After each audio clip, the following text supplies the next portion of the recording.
Hello friends and students, अस्सलाम वालेकुम। निज़ाम academy channel पे आप लोगों का वेलकम है, खैर मकदम है। आज हम लोगों की पेडागोजी से रिलेटेड टर्मिनोलॉजी की दूसरी क्लास है, यानी दूसरा पार्ट है। पहले पार्ट में हमने 100 टर्मिनोलॉजी को इंग्लिश, हिंदी और उर्दू में देखा है। देखिए, सीटेट के एग्ज़ाम के लिए बहुत ही अहम है। जैसा कि आप लोग जानते हैं कि अगर उर्दू पेडागोजी है तो उसमें उर्दू के टर्म होते हैं, हिंदी है तो उसमें हिंदी के, इंग्लिश है तो उसमें इंग्लिश के। हम कभी कभी उर्दू मीडियम के स्टूडेंट रहते हैं या हम हिंदी मीडियम के, तो उस टर्मिनोलॉजी को नहीं समझ पाते हैं, इसलिए हम आंसर तक नहीं पहुंच पाते। इसको देखते हुए बहुत मेहनत से मैंने आप लोगों के लिए 200 से ज़्यादा टर्मिनोलॉजी को, जो भी पेडागोजी से रिलेटेड हैं, उसको मैंने इकट्ठा किया है। ठीक है, जैसा कि आप देख सकते हैं। इससे पहले हमने 100 को कर लिया है। जिन्होंने वो वीडियो नहीं देखी प्लीज़ उसको देख लीजिए, ताकि आप 200 टर्मिनोलॉजी को अगर देख करके, सुन करके, समझ करके जाएंगे तो आपका जो 15 नंबर की पेडागोजी आती है, लैंग्वेज फर्स्ट, लैंग्वेज सेकंड, दोनों में, ठीक है, दोनों में ये आपकी वीडियो हेल्पफुल होगी। ठीक है, तो चलिए आज हम लोग 101 से देखेंगे। इसी के साथ अगर आप नए हैं तो आप इसमें ये जो ऊपर आपको दिख रहा है निज़ाम एकेडमी 22 करके टेलीग्राम चैनल है, इसकी लिंक डिस्क्रिप्शन बॉक्स में, उस पर क्लिक करके आप जुड़ सकते हैं। वहाँ प्रीवियस ईयर क्वेश्चन आपको PDF फॉर्म में मिल जाएंगे और ये टर्मिनोलॉजी हर एक उसमें 10-10 करके मैंने जमा कर दिया है। वहाँ से उसको आप दोबारा रिवीजन भी कर सकते हैं। यहाँ मैं हर एक टर्मिनोलॉजी का उसका एनालाइज करके आपको बताऊंगा। ठीक है, ये किससे रिलेटेड है और इसका क्या मतलब होता है, तो इससे आपको सारा कंसेप्ट क्लियर हो जाएगा। इसी के साथ चैनल को सब्सक्राइब ज़रूर कर लें, ताकि आगे कोई वीडियो अपलोड होती है मैराथन की, आपको उसका नोटिफिकेशन मिल जाएगा। ठीक है, इसी के साथ शेयर भी कर दें अपने कॉमन ग्रुप में। आप B.Ed के हों, DLED के हों, मेरे कहने से अपने ग्रुप में भेज दीजिए, ताकि ज़्यादा से ज़्यादा लोग इससे फ़ायदा उठा सकें। आखिर में फ़ीडबैक ज़रूर दीजिएगा कि आपको वीडियो कैसी लगी। चलिए, तो हम आज 101 से देखते हैं। देखिए, इसमें पहला है जिसको इंग्लिश में आप देख रहे हैं ऑब्ज़र्वेशन। अगर आप उर्दू में देखेंगे आता है मुशाहिदाती तरीक़ेकार।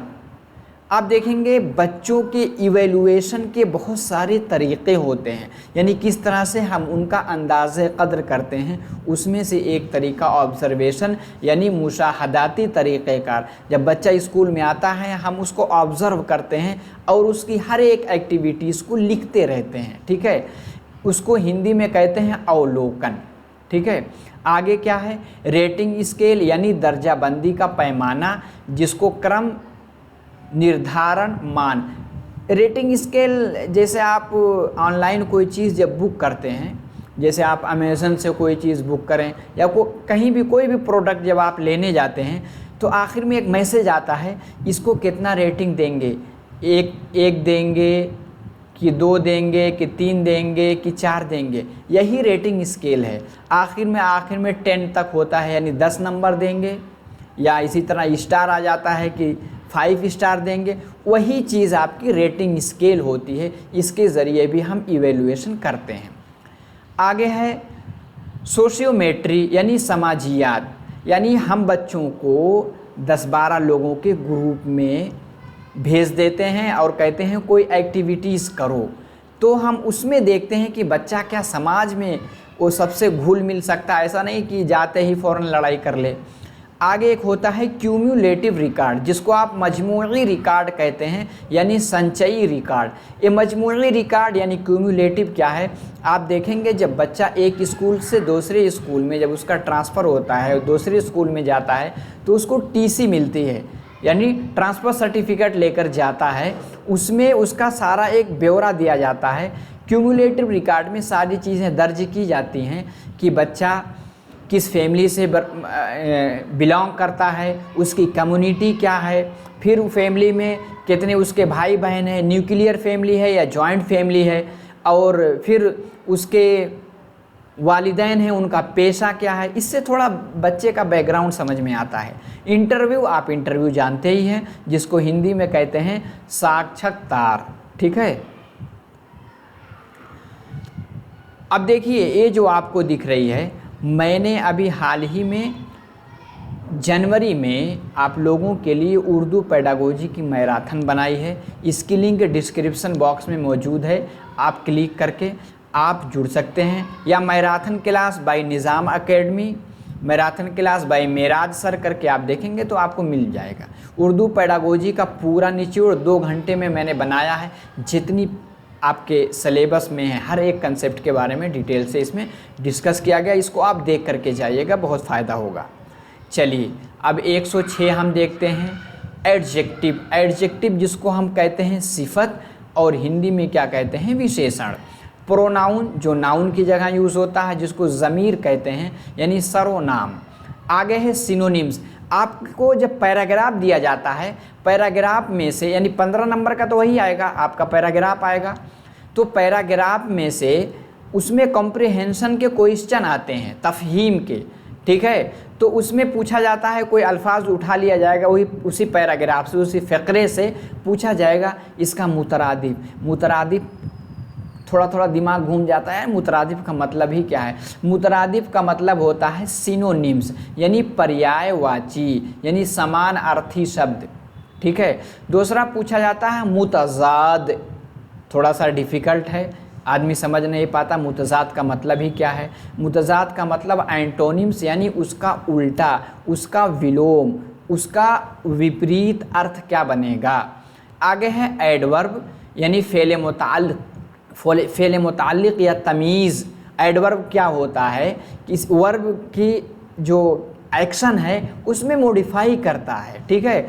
इसको क्रिया विशेषण के नाम से भी जानते हैं। आगे है स्ट्रेटजी। स्ट्रेटजी आप बहुत सुनते होंगे, लेकिन उर्दू पेडागोजी में लिख के आएगा हिकमत अमली।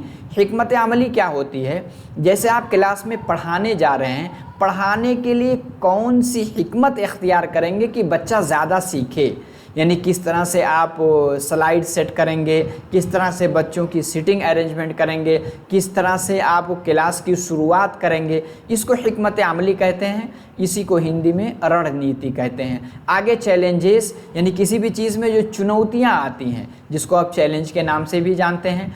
क्रिएटिव स्किल, यानी तख्लीकी महारत, ऐसी महारत जिसमें बच्चा क्या है, नई चीज़ को क्रिएट करता है। कोई अगर चीज़ है उसका नया इस्तेमाल पैदा कर दो तो वो क्रिएटिव स्किल होती है। जैसे ये पेन है, किसी बच्चे से आप पूछो इसका काम क्या है, लिखने का काम है, ठीक है। अब कोई बच्ची है, वो कहते इसको हम अपने बाल में पीछे भी लगा सकते हैं, ठीक है। ये क्या है, यही क्रिएटिव चीज़ है। यानी आउट ऑफ द बॉक्स किसी चीज़ में अगर कोई सोच रहा है, लीक से हटकर, डाइवर्जेंट थिंकिंग है, यानी दिशाओं में अलग अलग जिहतों में सोचता है, वही क्रिएटिव स्किल कहलाती है, यानी रचनात्मक कौशल। इसी तरह कंक्रीट ऑब्जेक्ट, यानी मादी अशिया। कंक्रीट यानी जिसको आप आँखों से देख करके टच कर सकते हैं, ठीक है। यानी हवासे खमसे ज़ाहिरा, हवासे खमसे यानी जो आपके सेंस हैं, जो आपकी इंद्रियां हैं, कितनी है, 5 है। जैसे नाक है, उससे हम सूंघते हैं, और ज़ुबान से हम चख के जान लेते हैं, आँख से देख करके, कान से सुन करके, और हाथ से टच करके, ये 5 है, आपको पता होगा। वही कंक्रीट ऑब्जेक्ट यानी मूर्त वस्तुएं। आगे है एब्स्ट्रैक्ट ऑब्जेक्ट, यानी मुजर्रद अशिया, जिसको आप सिर्फ फील कर सकते हैं, यानी महसूस कर सकते हैं अपने दिमाग में, वो है मुजर्रद, ठीक है, याद रखिएगा, यानी अमूर्त वस्तुएं। आगे चलिए, अगर देखिए हर टर्मिनोलॉजी का हल्का सा एक्सप्लेनेशन, उसकी तशरीह, उसको ऑपरेशन करके हम देख ले रहे हैं, इसके साथ हमारी पेडागोजी के कंसेप्ट भी क्लियर हो जा रहे हैं। आगे है अनेक्डोटल रिकॉर्ड, यानी वाक़यात पर मबनी रिकॉर्ड। अनेक्डोटल रिकॉर्ड पूछा जा सकता है, ये क्या है, ये आपके इवैल्यूएशन की टेक्निक है। अनेक्डोटल रिकॉर्ड यानी उपाख्यानात्मक रिकॉर्ड। ये क्या होता है, जैसे क्लास में, अब ठीक है पूरे साल बच्चा पढ़ने आ रहा है किसी दिन कोई ऐसी इंसिडेंट घट गई, यानी बच्चे ने किसी टीचर ही को मार दिया, किसी टीचर को गाली दे दिया, या आपस में किसी का सर फोड़ दिया, ये क्या है, ये अचानक कोई इंसिडेंट आया, तो उसके जो बुक है, जो उसका रिकॉर्ड, उसमें उस चीज़ों को लिख लिया जाता है। ठीक है, तो कोई अचानक कोई इंसिडेंट अगर घटता है पढ़ाई के दौरान, तो वाक़यात पर मबनी रिकॉर्ड को उसमें दर्ज करते हैं, उसको एनेक्डोटल रिकॉर्ड कहते हैं। पोर्टफोलियो बहुत बहुत सुनते होंगे, पोर्टफोलियो पोर्टफोलियो पोर्टफोलियो पोर्टफोलियो क्या है? ये सीडी की शक्ल में भी हो सकती है, पेन ड्राइव की शक्ल में हो सकती है।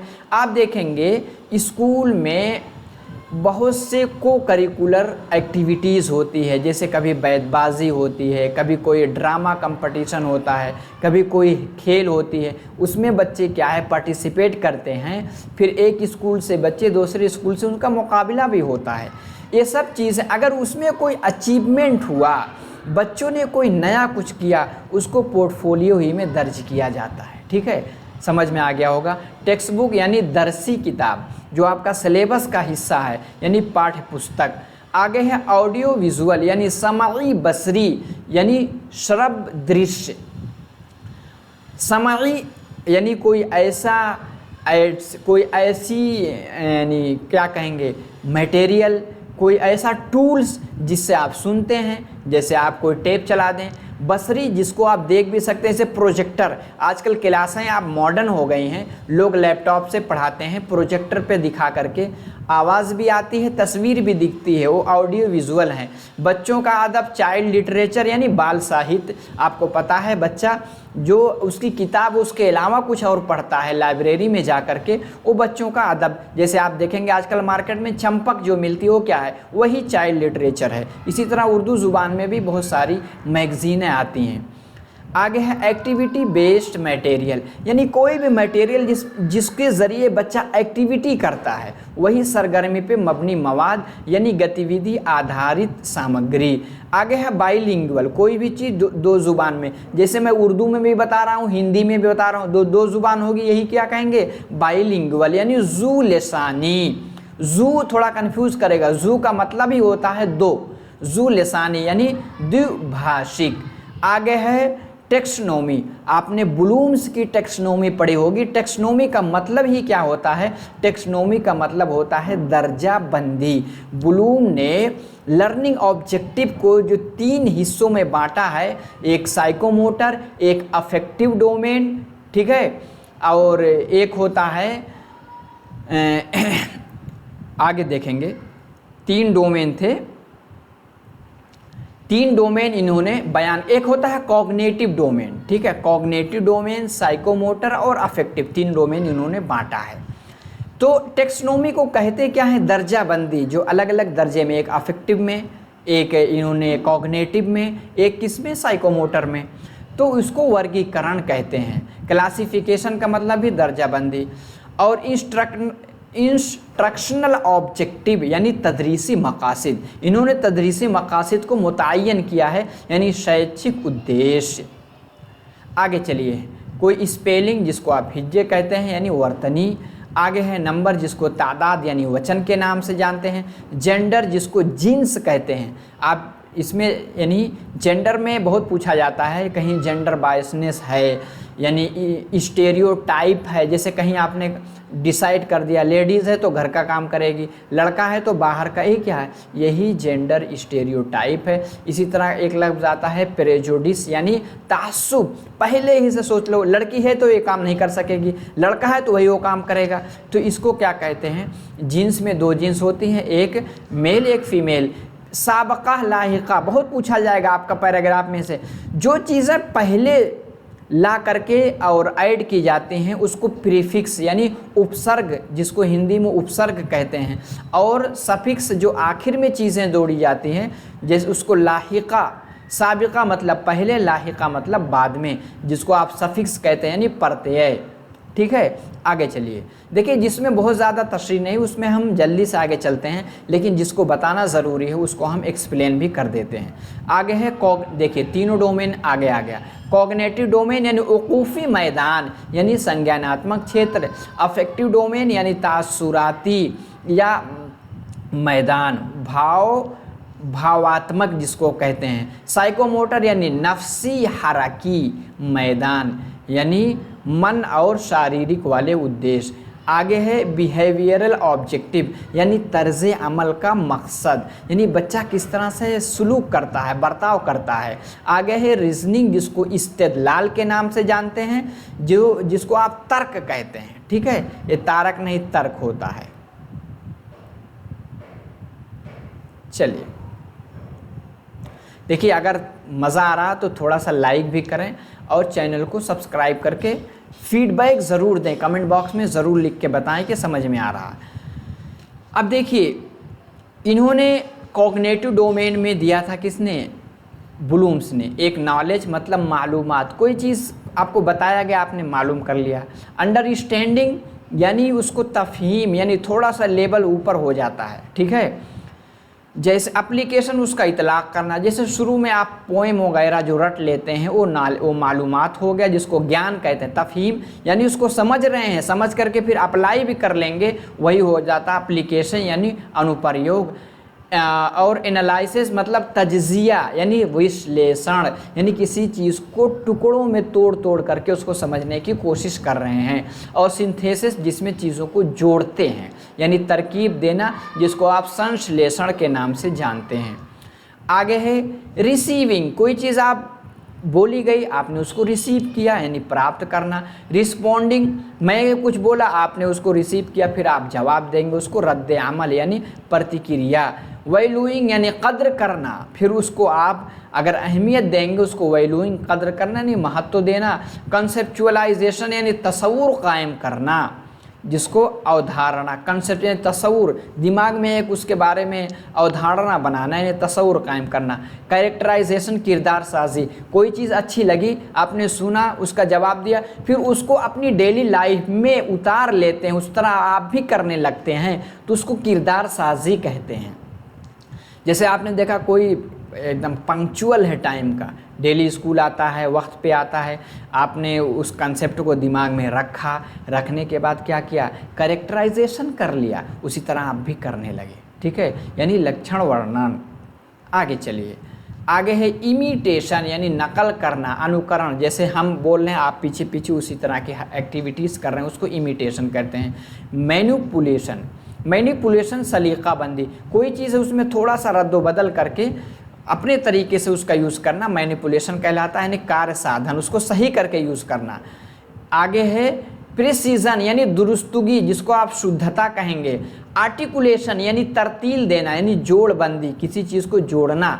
आगे है कोऑर्डिनेशन, जिसको हम आहंगी यानी समन्वय बनाना, यानी जैसे दोस्तों का, साथियों का आपस में मेल मिलाप करना, वो कोऑर्डिनेशन कहते हैं। आगे है माइक्रो टीचिंग, बहुत सुने होंगे आप, जब पढ़ाने के लिए आपको टीचिंग में भेजा जाता है उससे पहले आपको माइक्रो टीचिंग यानी खुर्द तदरीस कराई जाती है, जो सिमुलेटेड होती है, ठीक है, यानी सूक्ष्म शिक्षण। इसमें सुपरवाइज़र एक होता है, क्या करता है, निगरानी करता है, वो निगरान होगा यानी पर्यवेक्षक। आगे है सिमुलेटेड एनवायरनमेंट, क्या है, फर्जी माहौल बनता है, क्या होता है, नकली वातावरण, किस तरह से, जो आपके पीयर ग्रुप हैं, जैसे बीएड डीएलएड में जो आपके साथी हैं वही स्टूडेंट बन करके आपके टीचिंग को सुनते हैं और फीडबैक देते हैं। फीडबैक यानी बाज रसी, जैसे आपको मैंने बोला है कि क्लास ख़त्म होते होते आप ज़रूर फीडबैक यानी बाजरसी दीजिएगा कि समझ में आया कि नहीं, यानी प्रतिक्रिया। स्केल डाउन, इसमें क्या है, टाइम को और जो स्टूडेंट है दोनों को घटा दिया जाता है, यानी 6-6 मिनट का टाइम यानी 36 मिनट का सर्कल होता है, ठीक है। आगे चलिए, आगे है यानी स्टिमुलस वेरिएशन, बहुत सुने होंगे, स्टिमुलस यानी हरकी महारत, उत्तेजना, अभिन्नता।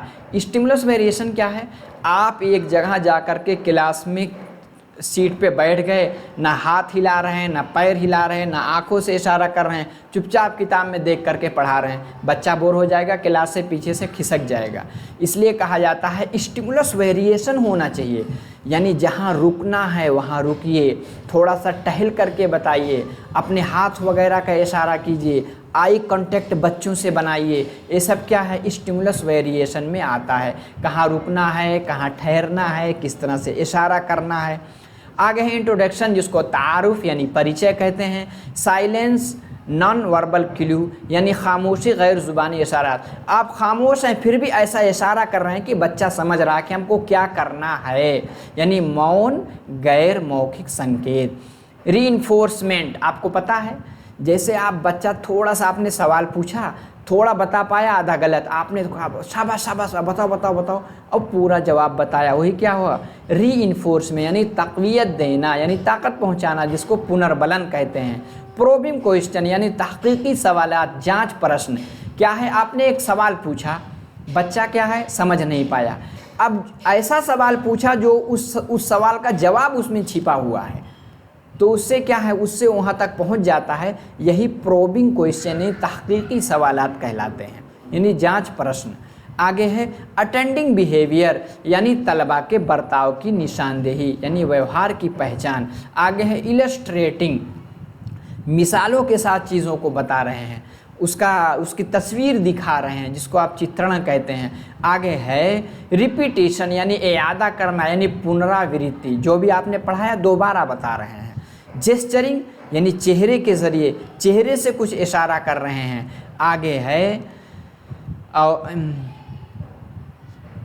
आगे है इंटरैक्शन स्टाइल यानी जो तामुल है, किस तरह से आप तर्ज गुफ्तगू, किस तरह से बच्चों से आप बात कर रहे हैं, यानी बातचीत की शैली यानी स्टाइल क्या है।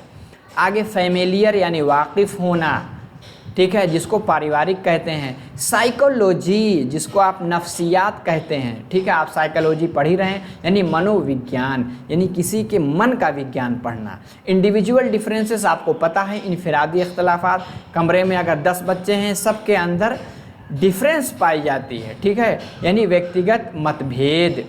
आगे है एंड्योरेंस यानी बर्दाश्त करना, किसी चीज़ को झेल लेना यानी धीरज रखना। न्यूट्रल गैर जानिबदार यानी क्या कहते हैं, तटस्थ, मतलब ये नहीं कि आप कुछ बच्चों को क्लास में सेलेक्ट कर लें, उन्हीं से बार बार पूछ रहे हैं। क्लास में 33-35 बच्चे हैं, सबका रिप्रेजेंटेशन होना चाहिए, सबको इन्वॉल्व कीजिए, सबसे क्वेश्चन पूछिए, सबको बताइए, यानी आप गैर जानिबदार, किसी की तरफ झुके नहीं, सबके साथ एक जैसा आप सलूक करें। आगे है प्रेजुडिस, आप पहले से अरे यार उसको तो आता ही नहीं होगा, उससे आप पूछ ही नहीं रहे हैं। ये क्या है, प्रेजुडिस यानी तासुब बरत रहे हैं, किसी को जात को लेकर के, किसी बिरादरी को लेकर के, किसी कौम को लेकर के, तो ये क्या है, तासुब यानी पूर्वाग्रह। लड़की ही क्या बता पाएगी, आप पहले ही से अपने दिमाग में ये चीज़ बैठा लेंगे, उसको क्या कहते हैं, तासुब यानी प्रेजुडिस।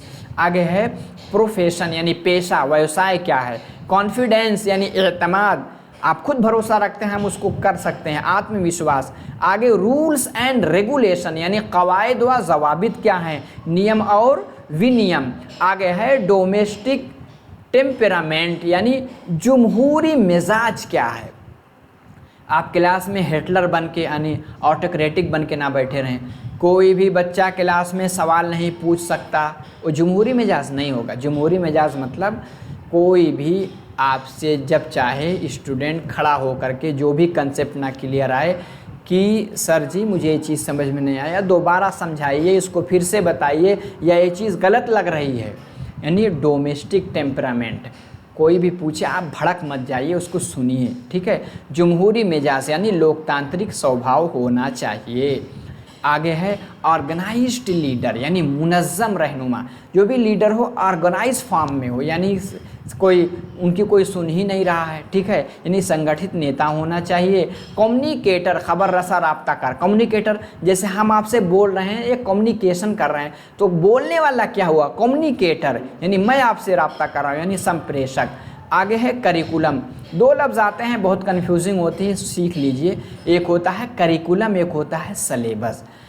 सलेबस क्या है, एक करिकुलम का एक हिस्सा है, एक जुज़ है, एक पार्ट है, एक भाग है, ठीक है। जैसे क्लास 6 में आपने एक करिकुलम बनाया कि इसमें कौन कौन सी किताब शामिल की जाएंगी, बच्चा मैथ में क्या पढ़ेगा, साइंस में क्या पढ़ेगा, सोशल साइंस में क्या पढ़ेगा, उर्दू में कौन कौन सा चैप्टर होगा, इंग्लिश में क्या होगा, हिंदी में होगा, साल में फिर क्या क्या एक्टिविटीज़ कराई जाएगी, सारी चीज़ों को करिकुलम यानी दरसियात यानी पाठचर्या के नाम से जाना जाता है। आगे है सलेबस, जिसको आप निसाब कहते हैं यानी पाठ्यक्रम। सलेबस मतलब उर्दू की बुक है, उसमें 24-25 चैप्टर हैं, वो क्या है, वो आपका एक सलेबस है। फैसिलिटेटर यानी सहूलतकार यानी सुविधा करता। टीचर क्या होता है, जॉन ड्यूवी की थ्योरी यानी प्रैग्मेटिस्ट, वो क्या कहते हैं, बच्चे की लर्निंग बाय डूइंग होगी, यानी बच्चा करके सीखेगा।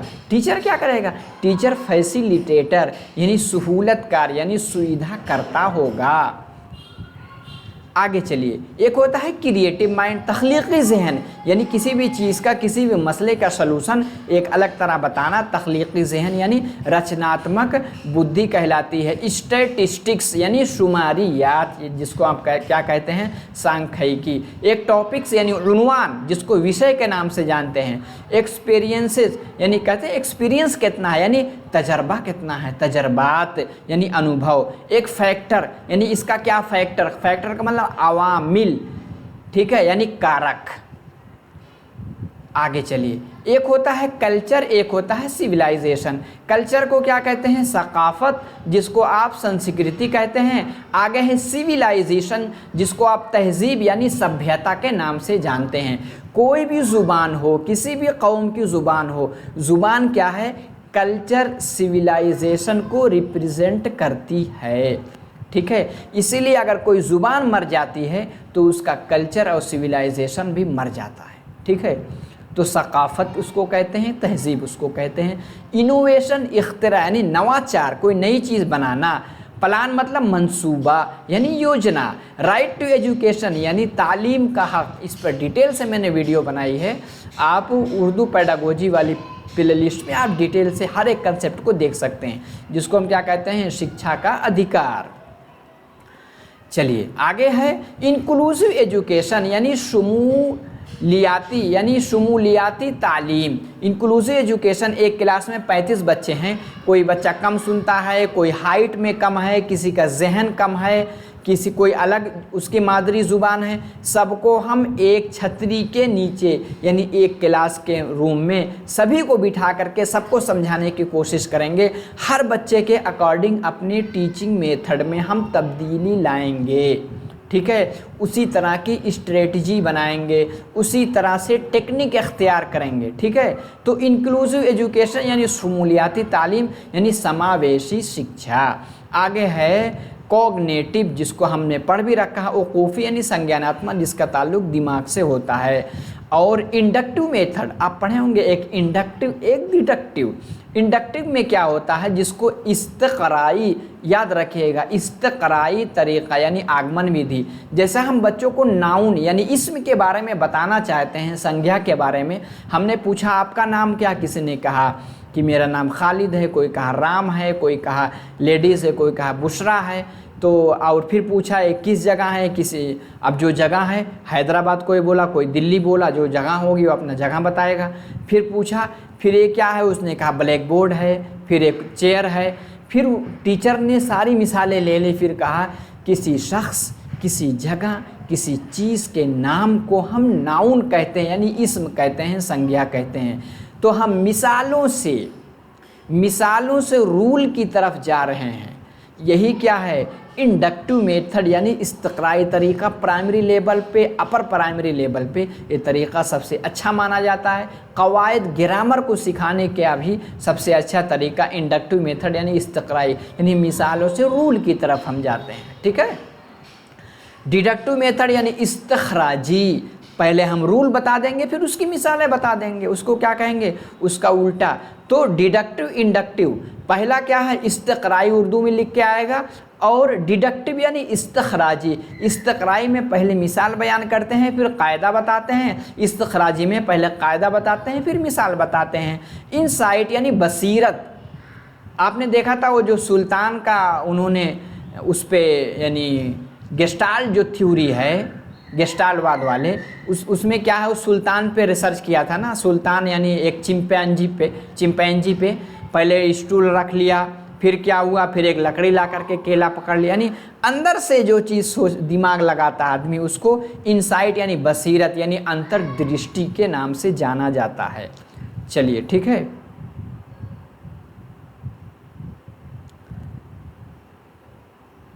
ये देखिए 190 फिर 190, ये आपके टोटल 120 हो जाएंगे आज, ठीक है। तो 220 यानी 200 से ज़्यादा आपके बन रहे हैं, ठीक है। तो ये हमने कर लिया है, ठीक है। आपके 200 हो चुके हैं, लेकिन आगे कुछ और हैं, उसको भी देख लेते हैं। जैसे एक इन्फेंसी आपको पता है स्टेज को बांटा है जीन पियाजे ने, फिर बच्चों की स्टेज को बांटा गया है। पहला क्या है, जब बच्चा पैदा हो जाता है तो इन्फेंसी रहता है, जिसको उर्दू में क्या कहते हैं, शीर ख्वारगी। बच्चा 2 साल तक तकरीबन दूध पीता है ना अपने माँ का, तो वही क्या है, शीर ख्वारगी उर्दू में लिख के आता है, यानी शैशव अवस्था, यानी शैशव अवस्था। आगे चाइल्डहुड यानी तुफूलियत, जिसको उर्दू इसमें आपके क्या नाम है, हिंदी में क्या कहेंगे, बाल्य अवस्था, बाल्य अवस्था। आगे है एडोलेसेंस, जो बच्चा बालिग होने लगता है, यानी नवबुलूगत यानी किशोरा अवस्था, यानी किशोर की अवस्था। इसके लिए किशोर, उसके लिए बाल्य, उसके लिए शैशव।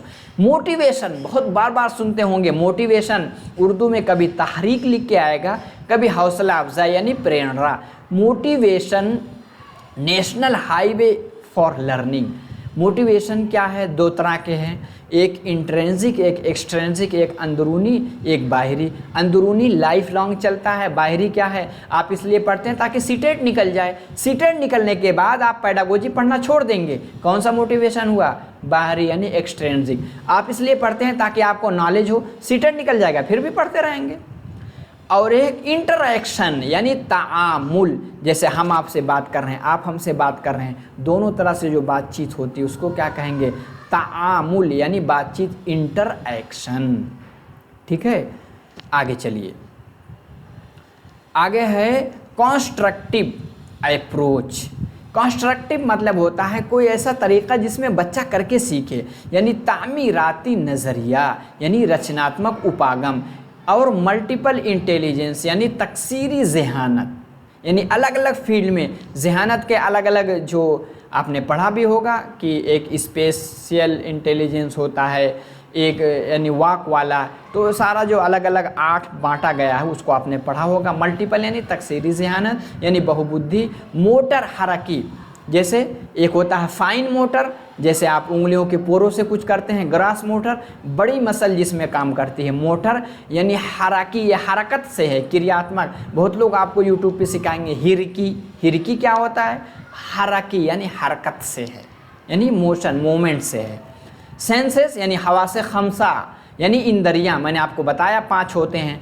आगे है बाइलिंगुअलिज्म यानी जू जहां आ गया 2 के माने में, कसीर यानी मल्टी के माने में है, यानी द्विभाषिकता।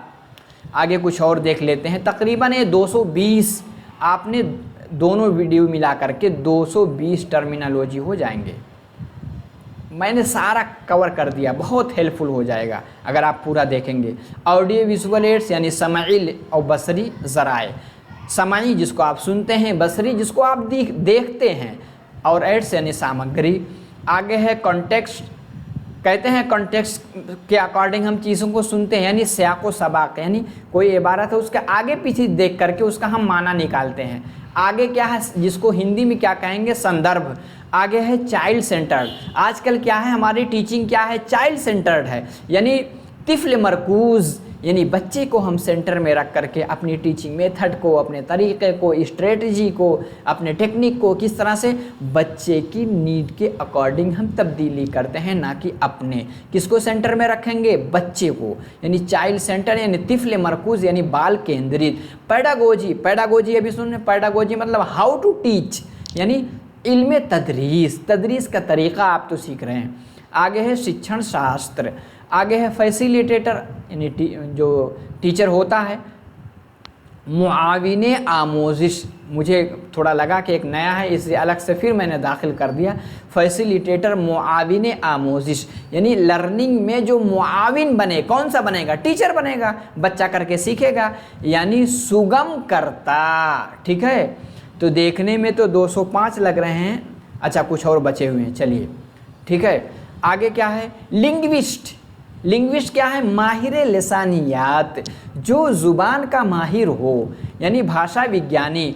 आगे है हाइपोथेसिस, यानी जब कोई प्लान बनाते हैं तो एक मफरूजियात, यानी मफरूजात को क्या कहेंगे, हाइपोथेसिस के बेस पे आप कोई रिसर्च करना शुरू करते हैं तो मफरूजात यानी परिकल्पना।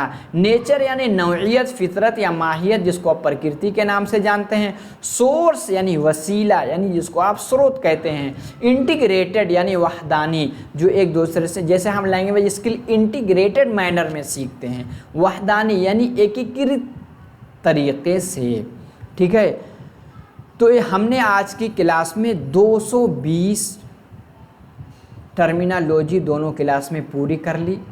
अगर आपको समझ में आया, हेल्पफुल हुआ, तो मेरे कहने से प्लीज़ आप कमेंट बॉक्स में ज़रूर बता के जाएं। दोस्तों को शेयर कर दें। अभी एक हफ़्ता बाकी है, ठीक है। अगले संडे को आप लोगों का क्या है, आपका सीटेट का एग्ज़ाम है, तो काफ़ी लोग फ़ायदा उठा लेंगे। और मेरी जो मैंने प्रीवियस क्वेश्चन पे जो वीडियो बनाई है उसकी लिंक मैं रख दूंगा, उसको आप देख लेंगे। 2024 का तो कम से कम देख के जाइए, ठीक है, ताकि उसमें क्या होगा आपको समझ में आएगा किस तरह के क्वेश्चन पैटर्न बन रहे हैं। और नए हैं तो सब्सक्राइब कर लीजिए ताकि आगे वीडियो अपलोड हो नोटिफिकेशन आपको मिलेगा। तो अपना ख्याल कीजिए, मेरी दुआएं आपके साथ हैं कि किसी तरह आपका सीटेट क्लियर हो, आगे आपको एक अच्छी रिस्पेक्टेडफुल जॉब मिल सके। तो बस इसी के साथ मैं इजाज़त चाहता हूँ। अस्सलामु अलैकुम।